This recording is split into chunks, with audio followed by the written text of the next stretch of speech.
Welcome to The Explainer.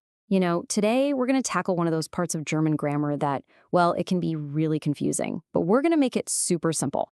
So, have you ever just stared at words like würde, wäre, or hätte and just thought, what is going on here? Well, trust me, you are not alone.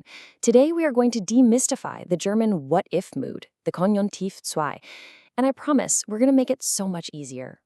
All right, so first things first. Before we jump into how to use it, we've got to understand why it even exists. I mean, what does the conjunctive I actually do? The way our sources explain this is just perfect.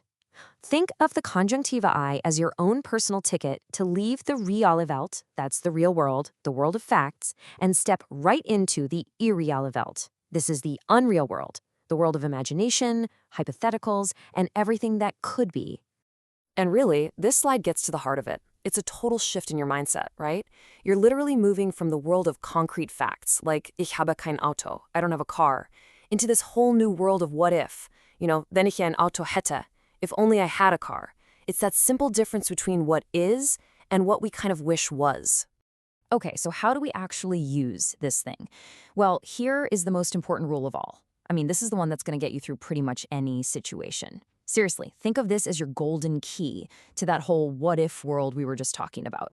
For the vast, vast majority of German verbs, making this what if form is actually super simple.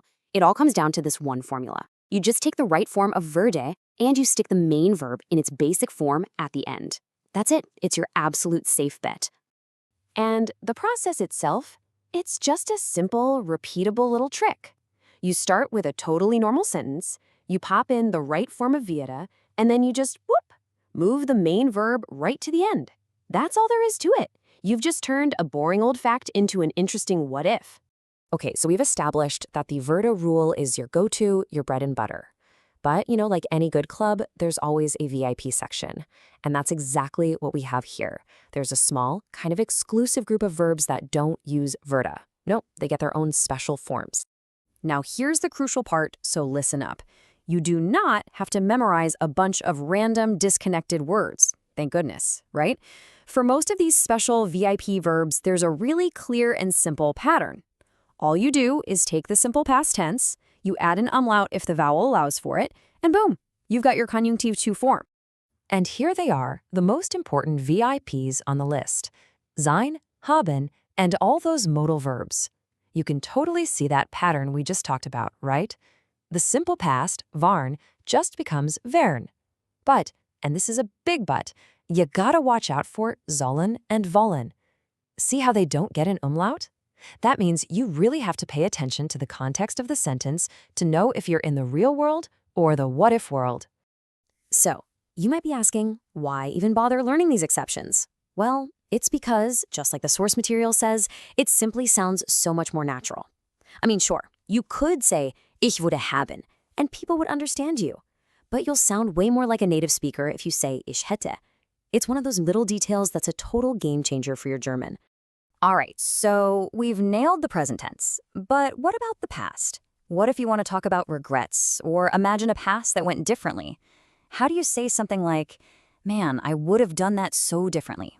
Well, thankfully, the formula for this is also super logical. It actually builds right on top of the perfect tense, which, you probably already use all the time for the past. All you have to do is take your helping verb, haben or sein, and just switch it to its what-if version, hätten or wären. And what you end up with is this really clear contrast. On one side, you've got the reality of what happened in the past, what's done is done, and on the other side, you've got this imaginary past, what you would have done, or what you could have done if things were different. Okay, now there is one little special case we need to talk about, modal verbs in the past. The sentence structure here is a little funky. It uses something called a double infinitive, but the most important thing you need to remember is that this construction always uses hätten. Always.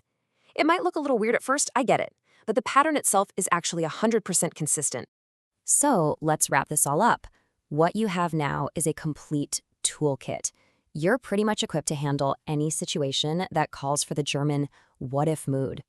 So let's just do a quick review. These 3 rules right here, they're your essential takeaways. First, the golden rule with würde. That's your foundation, your go-to.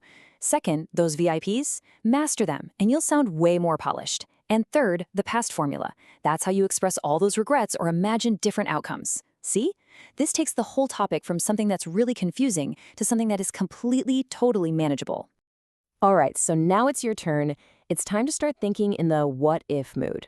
So what's one thing you would have wished for on your own language journey?